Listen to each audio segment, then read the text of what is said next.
sapagkat sa pamamagitan ng krus ay sinagip mo ang mundo. Pagbasa sa Ebanghelyo ayon kay San Mateo. Papuri sa iyo, Panginoon.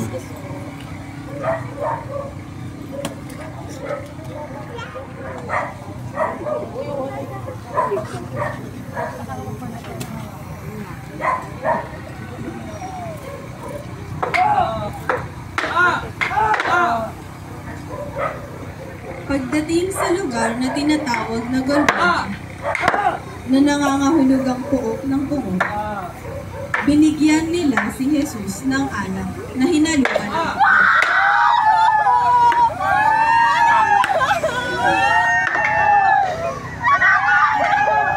Ngunit, nang matikman niya ay hindi ininom. Pinaghati-hatian ang kanyang mga damit matapos magsapalaran.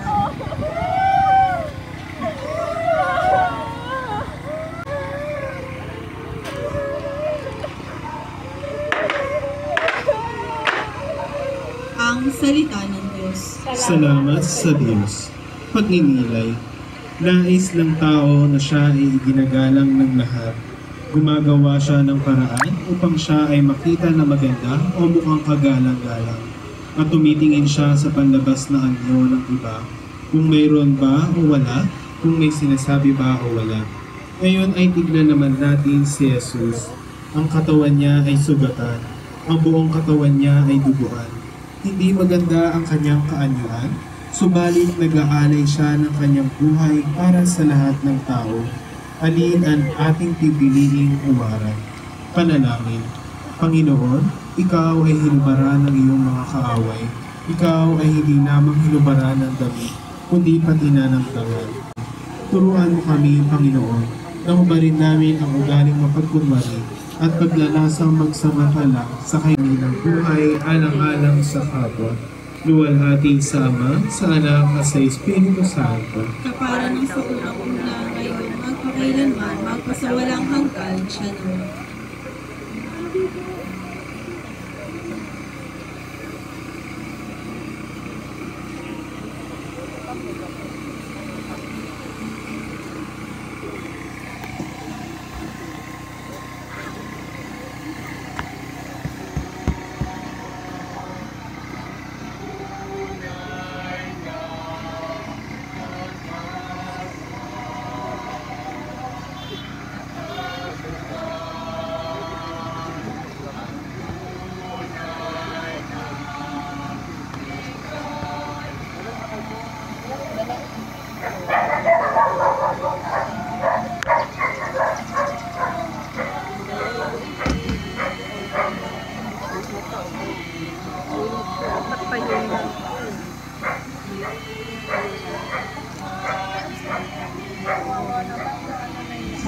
Lord.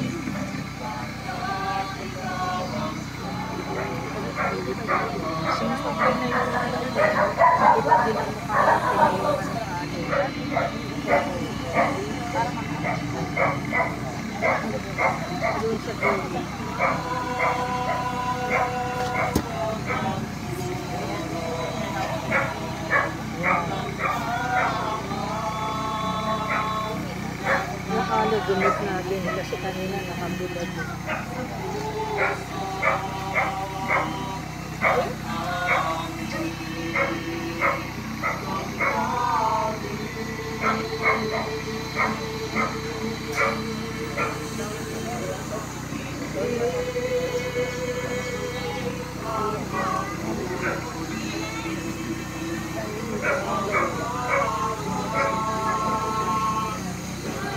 Istasyon, ang pinagpalang magnanakaw. Sinasamba at pinupuri ka namin, O Kristo. Sapagkat sa pamamagitan ng krus ay sinagip mo ang mundo. Pagbasa sa Ebanghelyo ayon kay San Lucas. Papuri sa iyo, Panginoon. Tinuya siya, Iligtas mo ang iyong sarili, pati na kami. ngunit pinagsabihan siya ng kanyang kasama. Hindi ka ba natatakot sa Diyos? May pinarurusakan tulad niya. Magduwid lamang na tayo para sa ganito dahil sa ating mga ginawa. Ngunit ang taong ito ay wala namang ginawang masama. At sinabi niya, Jesus, alahanin mo ako kapag nag-aari lang. sumagot si Jesus. Sinasabi ko sa iyo, Ngayon din, isasama kita sa paraiso. Ang salita ng Diyos. Salamat sa Diyos.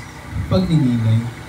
Bakit kaya sa isang pagkakamali ng tao ay nakakalimutan na ang 10 kabutihang kanyang ginawa? Kung minsan kasi ang ating pananaw sa tao ay nakakahula, palagi nating inuungkat ang kanyang nakaraan. Bakit natin kinaliligdaang banggitin ang mga magaganda at makukulay na pagsasamahan natin sa iba? Tingnan natin ang ating Panginoon. Kinakalimutan niya ang ating madilim na kahapon at pinatatawad niya ang lahat ng ating mga kasalanan. Patuloy siyang nagtitiwala sa ating kabutihan. Ang Panginoon ang ating dakilang halalan. Panalangin. Panginoon, isang